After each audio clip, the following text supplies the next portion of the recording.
मैं इसकी इज़्ज़त बर्बाद नहीं होने दूंगा। ये मेरे दिल का फ़ैसला था और दिल के फ़ैसले बड़े सही होते हैं। मेरे दिमाग ने सोचना शुरू कर दिया और मुझे दूसरे रास्ते पर डालने लगा। मैंने भी सोचना बंद कर दिया, अपने दिल के फ़ैसले पे कायम हो गया और लड़की को आहिस्ता से कहा, मैं तुम्हें इस नर्क से निकाल कर ले जाऊँगा, तुम फिक्र ना करो। लड़की के चेहरे पे एक नूर सा फैल गया। उसने पूछा, क्या तुम इनके साथी नहीं हो? मैंने कहा, नहीं, मगर ये वक्त इन बातों का नहीं है। लोगों ने मुझे तुम्हारे पास किस मकसद के लिए भेजा है ये भी मैं तुम्हें बाद में बताऊँगा। आज रात नहीं तो कल रात में तुम्हें यहाँ से निकाल कर ले चलूँगा। मैं इससे बड़ी धीमी आवाज़ में गुफ्तगू कर रहा था। वो भी बड़े धीमे लहजे में मुझसे बात कर रही थी। इसने नारंगी कलर की साड़ी पहनी हुई थी, कानों में सोने के बंदे थे, नाखूनों पर नेल पॉलिश लगी थी। इसके लिबास से निहायत आला किस्म के गैर मुल्की परफ्यूम की बड़ी मध्यम से खुशबू आ रही थी। लगता था ये परफ्यूम 2 दिन पहले ही लगाया गया है। तब मैंने इससे पूछा कि वो कौन है, उसके माता पिता कहाँ होते हैं, इसका घर कहाँ है। लड़की ने बताया, इसका नाम शकुंतला देवी है। इसके पिताजी स्वर्गवास हो चुके हैं, इनकी माता जिंदा है। इसका एक बड़ा भाई भी है। इनकी वहाँ हवेली से 50 कोस के फासले पर ग्वालियर झांसी रेलवे ट्रैक के दरमियान रियासत छिंदवाड़ा में है। इसका बाप रियासत के राजा का दीवान था। बाप के मरने के बाद वो अपनी माँ और बड़े भाई के साथ अपनी आबाई हवेली में ही रहती है। इसने ग्वालियर के एक कॉलेज से अंग्रेज़ी में MA किया हुआ है। वो अंग्रेज़ भी पढ़ती भी है और शायरी भी करती है। वो कालिदास पर एक किताब भी लिख रही है। रियासत से कुछ वजीफ़ा मिलता है, थोड़ी सी जागीर है जिस पर हवेली के मुलाजमों के अलावा दूसरे खराजा आसानी से पूरे हो जाते हैं। इसने बताया कि हवेली से थोड़ी दूर एक तालाब वाला छोटा मंदिर है। वो सुबह के वक्त स्नान करने और पूजा करने अकेली तालाब पर गई थी कि अचानक कुछ घुड़सवार वहाँ पर आ गए। उन्होंने इसे वहीं दबोचकर घोड़े पर डाला और ले गए। अपनी दास्तान मुख्तसरन सुनाने के बाद इसने मुझसे पूछा कि मैं कौन हूँ और इन डाकुओं के पास क्यों रहता हूँ। मैंने कहा, मेरा नाम धर्मवीर है, मेरा इन डाकुओं से कोई ताल्लुक़ नहीं, बस यूँ समझ लो कि मैं भी इनमें फंस गया हूँ। मैं खुद यहाँ से फ़रार होने वाला हूँ, अब तुमको भी साथ ले जाऊँगा। शकुंतला ने पूछा, इन डाकुओं ने तुम्हें मेरे पास किस लिए भेजा है? मैंने इसे सारी बात बता दी। इसने सर घुटनों पर टिका दिया और गहरी सांस लेकर कहने लगी, क्या मैं अपने माताजी अपने भैया के पास पहुँच सकूँगी? मैंने चिराग की रोशनी में इसकी गज़ाल ऐसी बड़ी स्याह आँखों में आंसू चमकते देखे। मैंने कहा, जब मैंने तुम्हें कह दिया कि मैं तुम्हें यहाँ से निकाल कर ले जाऊँगा तो मुझ पर यकीन रखो, मैं तुम्हें यहाँ से ज़रूर ले जाऊँगा। आगे जो होगा इसके बारे में कुछ नहीं कह सकता। वो साड़ी के पल्लू से आंसू पहुँचने लगी। मैंने सुरंग के दहाने की तरफ देखा। सुरंग के बाहर दिन की रोशनी में डाकू बैठा सिगरेट पी रहा था। मैंने शकुंतला से पूछा, क्या तुम्हें यहाँ से अपनी हवेली का रास्ता मालूम है? वो बोली, ये लोग मुझे कई जंगलों से गुजार कर यहाँ लाए थे। इस वक्त रात हो गई थी। मुझे अगवा करने के बाद एक जगह छुपा कर रखा गया था। फिर जब रात का अंधेरा हो गया तो ये मुझे वहाँ से लेकर चले थे। इतना याद है कि रास्ते में एक दरिया का पुल आया था और इस पुल पर से रेलगाड़ी गुजर रही थी। इतना मुझे अंदाज़ा है कि मैं अपनी हवेली से 40-50 मील के फासले पर ही हूँ। दरिया के पार रेलवे पुल पर पहुँच जाऊँ तो वहाँ से अपनी रियासत में पहुँच सकती हूँ। मैंने कहा, ठीक है, अब तुम खामोशी से बैठे रहो। तुम्हें इतना यकीन दिलाता हूँ कि तुम्हारी इज्जत पर कोई शख्स हमला नहीं करेगा। मैं आज या कल रात को किसी भी वक्त आऊँगा और यहाँ से फ़रार हो जाएंगे। मैं खामोशी से उठा और सुरंग के बाहर की तरफ चल पड़ा। अब मुझे ये भी परवाह नहीं थी कि मेरे पास पैसे होते हैं या नहीं। मैं इस पढ़ी लिखी शरीफ लड़की की इज्जत इन डाकुओं। मैं खामोशी से उठा और सुरंग के बाहर चल पड़ा। अब भी मुझे ये परवाह नहीं थी कि मेरे पास पैसे होते हैं या नहीं होते। मैं इस पढ़ी लिखी शरीफ लड़की की इज्जत इन डाकुओं से हर हालत में बचाना चाहता था। लड़की ने मुझे बता दिया था कि इसके भाई के पास 1 लाख रुपया नहीं है, क्योंकि इनकी सारी जायदाद और ज़मीनें साहूकार के पास पहले ही गिरवी पड़ी हैं। इसका मतलब ये था कि डाकू और इनके वो साथी जो शकुंतला को अगवा करके लाए थे, इसकी इज्जत बर्बाद कर देंगे। और वो जैसा कि उसने कहा था कि वो ख़ुदकुशी कर लेगी। मेरे ज़मीर ने यह गवारा ना किया कि एक लड़की की इज्जत दरिंदों के हाथों बर्बाद हो रही हो और मैं खामोश तमाशाई बना रहूं। मैं बाहर दरख्तों की तरफ चल पड़ा। मैं बाहर दरख्तों की तरफ आया तो लखू चारपाई पर बैठा मेरा इंतज़ार कर रहा था। मुझे देखते ही बोला, क्या कहती है लड़की? मैं इसके पास गया। मैंने कहा, लखू काका, लड़की पढ़ी लिखी ज़रूर है मगर बड़ी ज़िद्दी भी है। अभी अपने घर ख़त लिखने पर राज़ी नहीं हो रही, पर तुम फिक्र ना करो, ये बात मुझ पर छोड़ दो, मैं इसे राज़ी कर लूँगा। लखू हंसने लगा। अरे सुना है इनकी बड़ी हवेली है, ज़मींदारी है, ज़मीन बेचकर भी वो लोग लाख रुपया दे सकते हैं। क्या इन्हें अपनी लड़की की इज्जत नहीं चाहिए? मैंने कहा, दादा मुझे 1-2 दिन की मोहलत दे दो। इस दरमियान तुम लोग अपने तौर पर भी लड़की के घर वालों से बात करते रहो। लखू सिगरेट का गश लगा कर कहने लगा, चलो हमें क्या, रुपया नहीं देते तो ना दें, पहले हम खुद लड़की से ऐश करेंगे, फिर बम्बई ले जाकर इसे आगे बेच देंगे। रामू चूल्हे के पास कुछ देर बैठा था। रखू ने रामू से ऊंची आवाज़ में कहा, और रामू, दारू का बंदोबस्त कर रखना, आज रात तो सबस आ जाएगी। रखू ने मुस्कुराते हुए मेरी तरफ देखकर कहा, बाबू तुम दारू ज़रूर पीते होगे, आज रात तुम्हें खालिस बरकत के दरख्त की छाल का दारू पिलाएंगे। मैंने जल्दी से कहा, नहीं लखू दादा, मेरी तबीयत पूरी तरह ठीक नहीं हुई, दारू पी लिया तो तबीयत फिर बिगड़ जाएगी, चलो तुम्हारी मर्जी है। वो उठकर रामू के पास जाकर बैठ गया और बातें करने लगा। आज रात ये डाकू लोग ज़रूर शराब व कबाब की महफिल गर्म करने वाले थे। इसका मतलब था कि आज की रात फरार होने के लिए बड़ी मौजूद थी। इसके बाद खुदा जाना ये मौका मिलता है या नहीं मिलता। चारपाई पर बैठे बैठे मैंने इर्द गिर्द के माहौल का जायज़ा लिया। ये लोग अपने घोड़े नीचे दरख्तों के साए में बांधते थे। नीचे इस तरफ से भी रास्ता जाता था और उस जानिब से भी रास्ता जाता था, जिस जानिब वो सुरंग थी जिसमें शकुंतला को कैद किया गया था। मुझे इस तरफ से रात को शकुंतला को निकालना था, इसलिए ज़रूरी था कि मैं पहले घोड़े इस तरफ वाले दरख्तों से खोलूं, फिर इन्हें दूसरी तरफ ले जाऊं। घोड़ों का ख्याल मुझे इसलिए आ गया था कि इस जंगल को मैं देख चुका था। ये घना और दुश्वार गुदार जंगल था। झाड़ियाँ दरख्तों और दरख्त झाड़ियों में उलझे हुए थे। आती दफ़ा मुझे लखू और इसके साथी जिस रास्ते से लाए थे वो कोई ख़ास शॉर्टकट रास्ता न था। वहाँ से भी घोड़ों पर बैठकर ही आसानी से गुजरा जा सकता है। ये ग्वालियर झांसी रेंज के वस्त हिंद के जंगल थे, जो जंगली दरिंदों और दलदलों, बरसाती नालों, घाटियों और हशरातुल अर्ज़ से भरे हुए थे। अगर मैं शकुंतला को लेकर चलता हूँ और कुछ देर बाद यहाँ किसी को हमारे फरार का इल्म हो जाता है, तो ये लोग जंगल के भेदी होने की वजह से हमें रास्ते में ही पकड़ सकते थे। ज़रूरी था कि यहाँ से फ़रार होने के बाद जितनी जल्दी दूर निकल सके निकल जाए, इसलिए घोड़े बेहतरीन सवारी थे। वो घनी झाड़ियों से भी इंसानों की निस्बत ज़्यादा तेज़ी से निकल सकते थे और खुली जगह पर हम इन्हें दौड़ा भी नहीं सकते थे।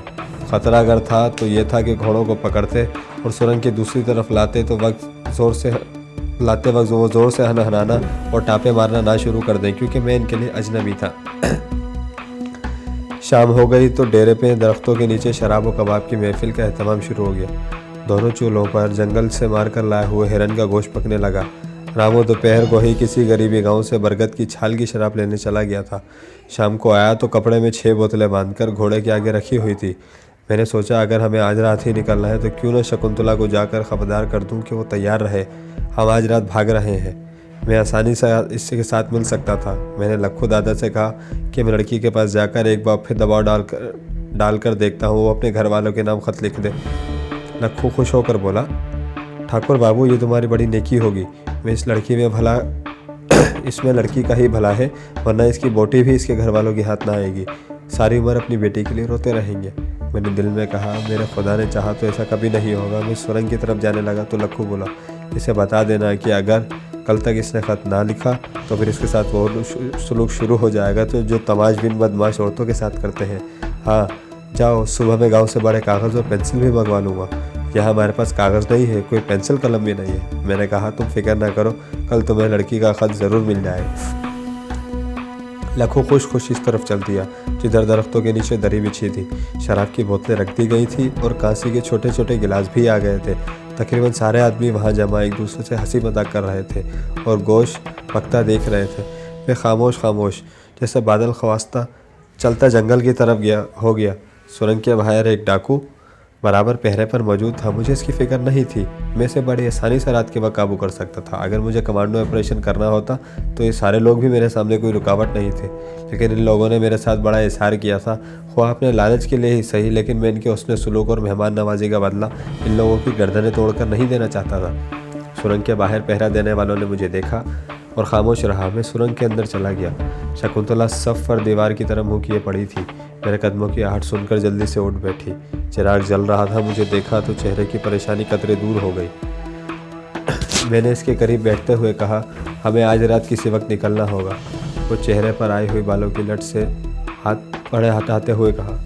से परे हटाते हुए बोली, क्या सच? मैंने कहा, हाँ, ये लोग रात को शराब की महफिल गर्म कर रहे हैं। मुझे यकीन है कि आधी रात तक शराब के नशे में धत हो जाएंगे। बस हम इसी लम्हे यहाँ से फरार हो जाएंगे। जब मैंने इसे बताया कि हम इनके 2 घोड़े भी साथ लेंगे तो कहने लगी, घोड़े शोर तो नहीं मचाएंगे? मैंने कहा, मैं इन्हें काबू कर लूँगा। तुम ये बताओ कि तुम्हें कुछ अंदाज़ा है कि यहाँ से हमें किस तरफ जाना होगा? मैं तुम्हें बताता हूँ। फिर मैंने इसे हाथों के इशारे से समझाया कि इस तरफ नॉर्थ यानी शुमाल है, इस तरफ साउथ और इस तरफ ईस्ट और इस तरफ वेस्ट है। वेस्ट की तरफ हाथ करके बोली, हम इस तरफ जाएंगे। मुझे इतना मालूम है कि जिस रात ये लोग मुझे अगवा अगवा करने के बाद लेकर निकले थे तो आसमान पर सितारों को मैंने देखा था। मेरी समझ के मुताबिक ये लोग मुझे ईस्ट की तरफ लेकर चले थे।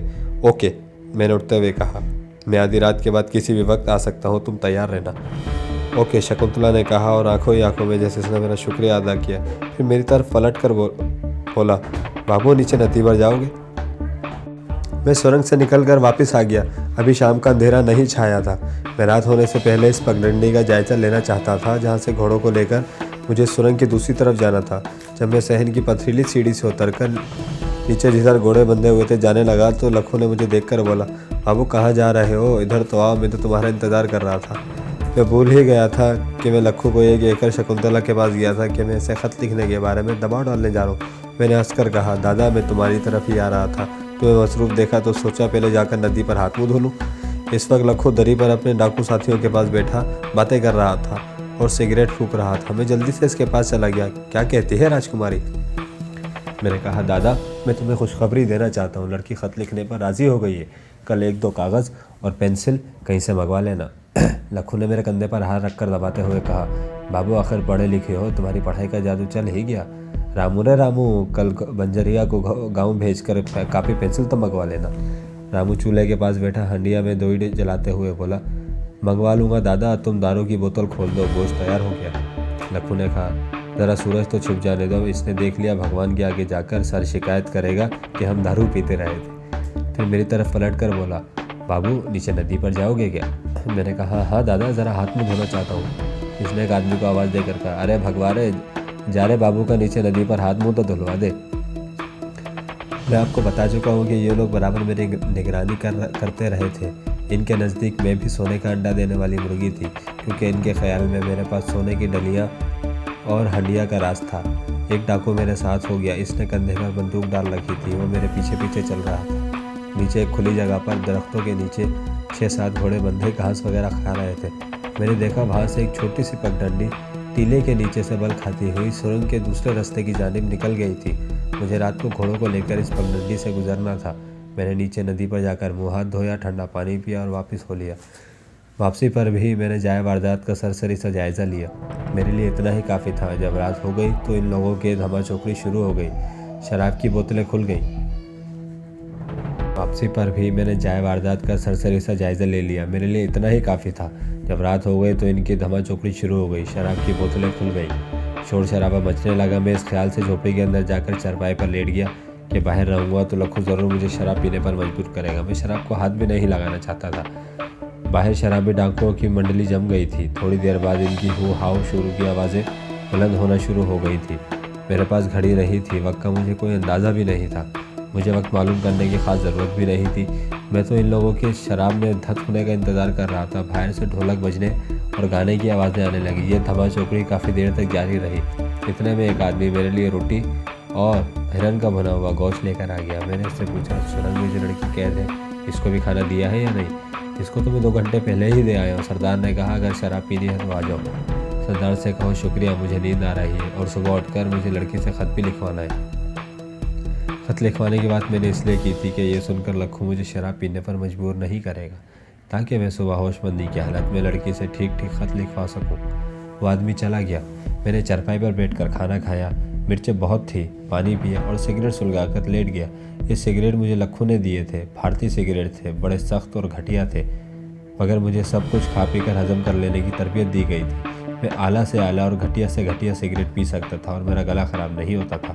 आदमी को सख्त जाने की आदत डाल लेनी चाहिए। नाजुक मिजाज बने रहने से आदमी की मुदाफ़ियत की क़ुव्वतें कमज़ोर हो जाती है। ये ज़रूर है कि आदमी को हलाल और हराम का फ़र्क ज़रूर कर लेना चाहिए।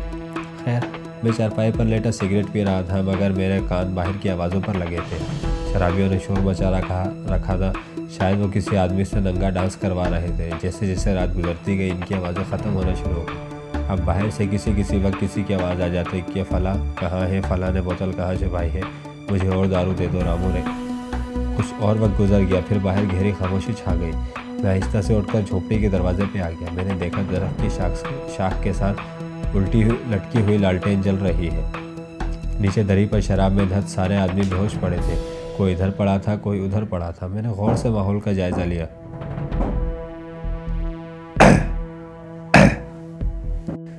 वहाँ ना कोई आवाज़ थी और ना पहरेदार किसी जगह पर बैठा या चलता हुआ नजर आ रहा था। मैं दबे पाँव बड़ी एहतियात के साथ बाहर निकलने के बजाय क्यों बेनियाजी से झोंपड़ी से निकल कर पत्थर की सीढ़ियों की तरफ बढ़ा, जिस मामूल के मुताबिक पीछे नदी पर पानी वगैरह पीने जा रहा हूँ। मगर मेरी आंखें चौकस थी और चारों तरफ नज़रें घुमाकर एक एक चीज़ का जायज़ा लेता जा रहा था।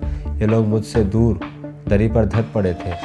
इनमें लक्खू भी होगा, इस ख्याल से अगर वो थोड़ा होश में होगा तो मुझे नीचे जाता देखकर ज़रूर आवाज़ देगा। फिर सीढ़ियों के पास जाकर रुक गया और फिर यूं ही टहलता रहा। टहलता टहलता मैं लालटेन के पास आ गया। मुझे एक तरफ से कटकट की आवाज़ आई। मैंने चौंक कर देखा, चूल्हे के पास एक बिल्ली बैठी हंडिया चबा रही थी। सब लोग बेहोश पड़े थे। मैंने देख लिया, इनमें लक्खू और रामू भी थे। इनकी बंदूकें और राइफलें एक तरफ दरख्त के साथ लगी हुई थी। अचानक मुझे ख्याल आया कि एक राइफल या बंदूक भी साथ ले लेनी चाहिए, रास्ते में इसकी ज़रूरत पड़ सकती है। अब मैं दबे पाँव उठा, इस दरख्त की तरफ गया जहाँ राइफलें और बंदूकें रखी हुई थी। गोलियों की बेल्टें भी दरख्त की शाखों के साथ टंगी हुई थी। मैंने एक राइफ़ल उठा ली। मैगज़ीन की बेल्ट इसके साथ ही लटक रही थी। राइफ़ल 303 की थी। इस ज़माने में इस राइफ़ल का शिकारियों और डाकुओं के यहाँ बड़ा रिवाज था। मैंने जल्दी से राइफ़ल उठाई, मैगज़ीन की बेल्ट कंधे पर डाली और सीढ़ियाँ उतरकर नीचे इस जगह आ गया जहाँ घोड़े बंधे हुए थे। घोड़ों पर जीनें पड़ी थी और वो खामोश खड़े थे, जैसे खड़े के खड़े सो गए हो। पहले ख्याल आया कि वो 2 घोड़े लेकर चलूँ, फिर सोचा 2 घोड़े शोर न मचाएं, एक घोड़ा ही काफ़ी होगा। मैं लड़की को पीछे बिठा लूँगा, हमें घोड़-दौड़ की रेस में हिस्सा तो नहीं लेना। बस जंगल ही पार करना था। ख़तरा था कि घोड़े अजनबी को देखकर अजनबी के हाथों का लम्स महसूस हुआ तो कहीं बिदक न जाए। इसलिए मैं बड़े आराम से घोड़े के पास गया और बड़ी मोहब्बत से इसके गर्दन पर हाथ फेरने लगा। घोड़े ने ज़रा सा गर्दन को झाड़ा, खरखर किया और फिर खामोश हो गया। वहाँ अंधेरा था, कोई लालटेन वगैरह नहीं जल रही थी, मगर मुझे झाड़ियों के पीछे टीले के नीचे जाते पगडंडे की धुंधली बल खाती लकीर नज़र आ रही थी।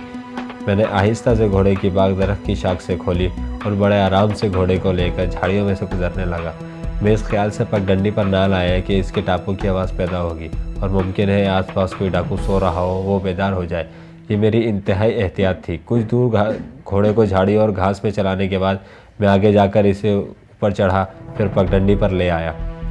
यहाँ टीले के पीछे जो सुरंग थी, इसकी एक पतली सी पगडंडी ऊपर से नीचे आ रही थी। मैंने घोड़े को इस जगह एक झाड़ी में बांधा, अपनी राइफल उतारकर घोड़े पर डाली और चढ़ाई चढ़कर टीले की सुरंग के दाएं जानिब जाकर रुक गया। जो डाकू रात को सुरंग के बाहर पहरा देता था, वो मुझे अंधेरे में मुझे एक पत्थर से टेक लगाकर सोता हुआ नजर आया। मैं उसको नज़रअंदाज करता हुआ अंधेरे में एक पत्थर से टेक लगाकर बैठ गया। करीब जाकर देखा ताकि मालूम तो करूँ सो रहा था या जाग रहा था, मगर वहाँ मौजूद था। मुझे इससे वहाँ इस तरह से हटाना था कि वो शोर भी ना मचा सके, मेरे हाथों हलाक भी ना हो। एक बाशऊर तरबियत याफ्ता कमांडो कभी किसी इंसान को यूं ही हलाक नहीं करता, वो सिर्फ दुश्मन पर काली ज़रब लगाता है। मासूम और बेगुनाह लोगों की हिफाजत वो करता है।